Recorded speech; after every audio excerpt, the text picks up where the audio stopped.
Hello guys, Assalamualaikum dan Alhamdulillah kembali lagi kita masih lagi diberikan peluang oleh Allah Subhanahu Wa Taala untuk kita masih lagi bersama, dan terima kasih kepada yang masih setia bersama Cairo Channel. Okey, pada video kali ini aku nak buat react tentang beberapa video berkenaan dengan rakyat Malaysia yang terkejut, yang kagum dengan kemenangan yang mengejutkan Indonesia ke atas Oman. Sebab apa kita panggil dia kemenangan yang mengejutkan? Ialah sebab kita tahu kalau nak kita tengok daripada segi ranking pun, ranking FIFA pun, Oman memang jauh berada di ranking yang ke-79 dunia. Tetapi tiba-tiba pada waktu perlawanan Indonesia berjaya membantai. Sebab apa aku cakap membantai? Sebab Indonesia menang 3-0 bukan 2-1, bukan 1-0, tapi 3-0. So kita boleh letakkan ayat membantai lah. So timnas Indonesia membantai Oman 3-0. Jadi ini mengejutkan lah. Sampai perkara ni, sampai kemenangan timnas Indonesia ni menjadi bualan di Malaysia. Maksud aku mendapat perhatian media-media besar di Malaysia lah. Okey, berita ini telah pun disiarkan di Malaysia. Seperti contoh, satu contoh, ada satu media besar Indonesia mengatakan bahawa timnas Indonesia mengajar Oman cara-cara bermain bola. Gitulah contoh dia guys. Jadi ayo kita lihat antara beberapa video lah. Okey, rakyat Malaysia terkejut dengan kemenangan besar timnas Indonesia ke atas Oman. Ayo kita saksikan guys.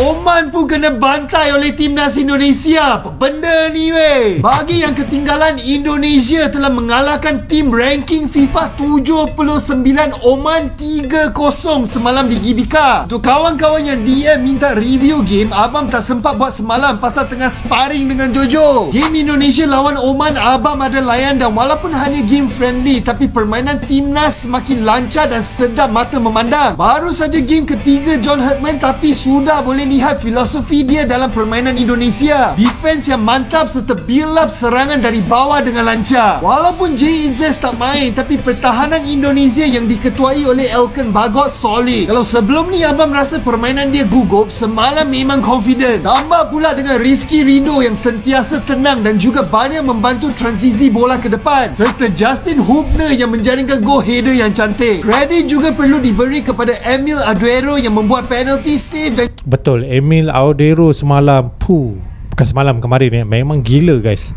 Aksi dia memang sangat-sangat memukau. Lebih-lebih lagi dia dapat menyelamatkan sepakan penalti daripada Oman juga kena kerja keras bersama lini defense di babak kedua bila Oman kuat menyerang. Kawasan gelandang yang bermula dengan Joey Pelepesi dan Ivan Jenner juga perform dan sangat fluid menghubungkan bola kepada penyerang. Nathan Joan dan Kevin Dix juga sering ke depan dari kawasan luas dan main inverted membantu serangan. Ole Romani, what a striker lah. Kuat, fizikal dan seperti biasa sangat klinikal. Betul guys. Kalau kita tengok gol Ole Romani, waktu dia membawa bola secara solo, okey, dia berlari dengan pantas, dia ditolak oleh pemain Oman tapi tak jatuh. Sebab itulah pentingnya seseorang penyerang ni mempunyai fizikal yang sangat kuat. Kalau dia jatuh, peluang habislah. Memanglah boleh dapat sepakan free kick, kita boleh panggil free kick kan.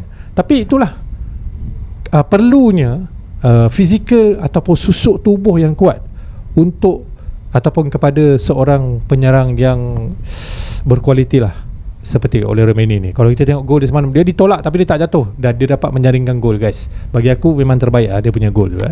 Ole nampak sangat selesa dalam sistem John Herdman. Special credit abang nak beri kepada Donny Pamungkas yang dari dulu lagi aku ikut dan nampak impact dia dalam skuad senior baru-baru ini. Gol cantik Wak Haji bermula dengan Donny dan memang kena dengan style John Herdman yang suka membina serangan dari bawah. Dan satu lagi benda yang abang respect pasal John Herdman ialah dia suka memberi peluang kepada pemain muda, di mana Matthew Baker buat debut semalam. Rata-rata permainan yang bagus oleh timnas Indonesia, tapi jangan terlalu ke depan. Susah untuk kita kejar nanti. Semalam timnas Indonesia melakukan kejutan apabila berjaya mengalahkan negara Oman, sekaligus menamatkan kemarau selama 38 tahun tak pernah menang lagi dengan Oman ni. Dan apa yang lebih dahsyatnya, bukan menang biasa-biasa guys, membantai Oman sampai 3-0. Betul, sebab itulah aku cakap ayat membantai ataupun membelasah. Sebab 3-0 3-0 tau. Bukan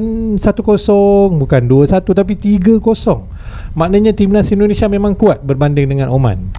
Tim yang berada di ranking 77 dibantai oleh tim yang berada di ranking 122. Jom kita sembang sikit pasal friendly match ni. Sebelum tu, korang yang minat konten bola sepak boleh tekan butang follow dekat sini dan tekan mantap. Ini adalah barisan pemain yang dikeluarkan oleh coach John Herdman untuk menentang Oman dalam game semalam.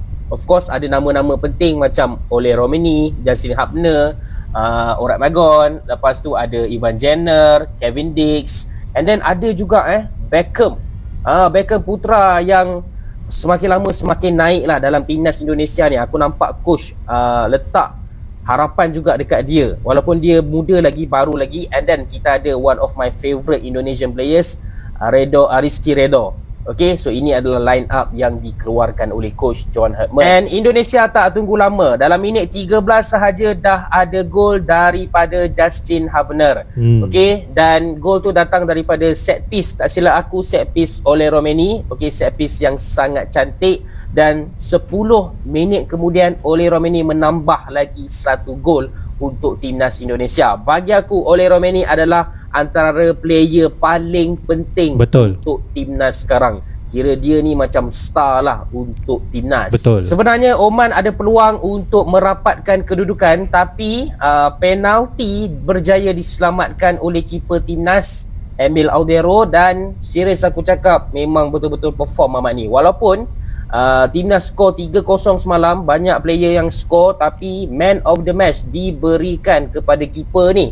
Banyak save yang dia buat, dan bagi aku penalti tu sangat-sangat crucial lah. Sebab yelah, kalau Oman dapat merapatkan 1-2 sebelum half time, maknanya adalah momentum sikit untuk tim Oman ni. Betul, bahaya tau. Cuba bayangkan kalau Oman semalam dapat penalti, lepas tu masuk, so mereka dah ada 1 gol, walaupun mereka masih ketinggalan, tapi dah 2-1. Ini akan membuatkan pemain-pemain Oman ni lebih bersemangat untuk mencari gol lagi.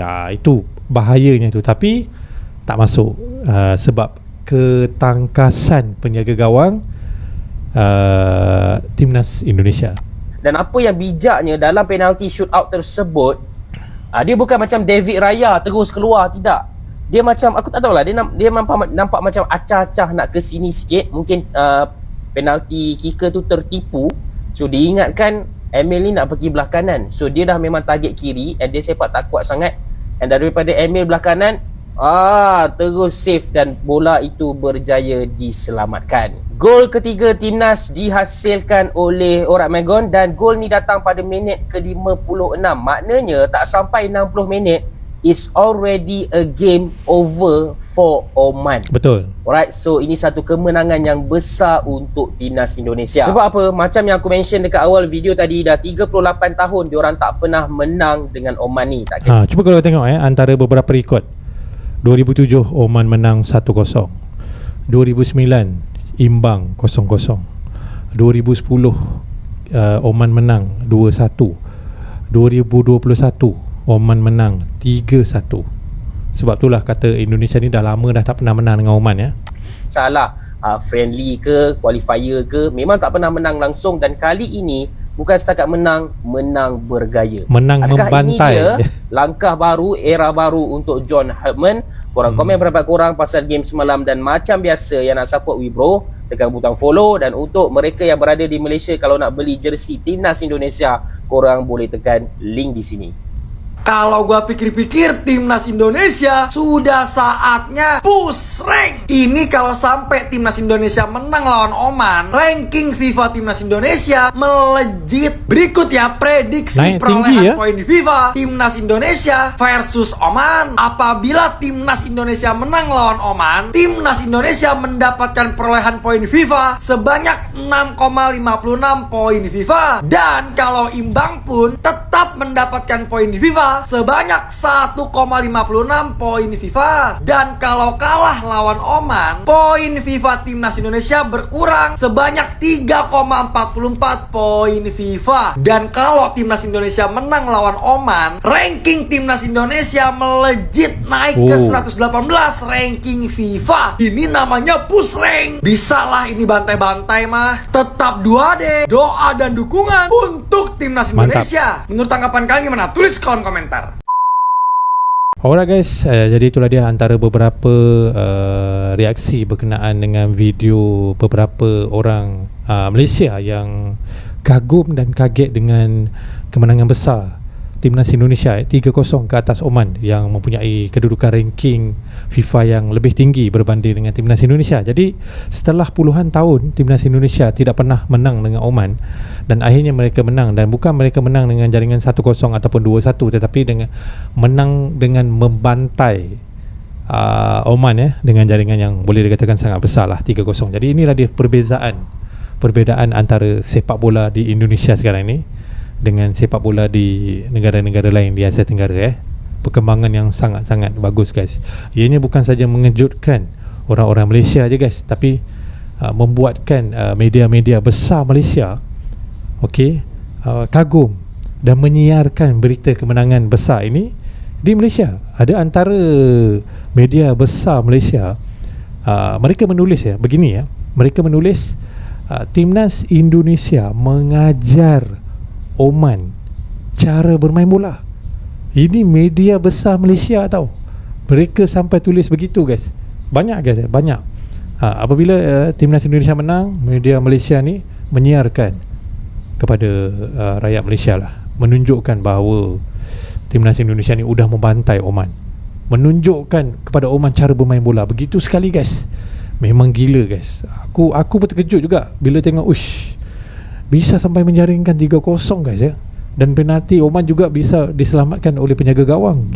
Sampai begitu sekali guys Itulah yang aku kagum berkenaan dengan sepak bola di Indonesia sekarang ni guys. Jadi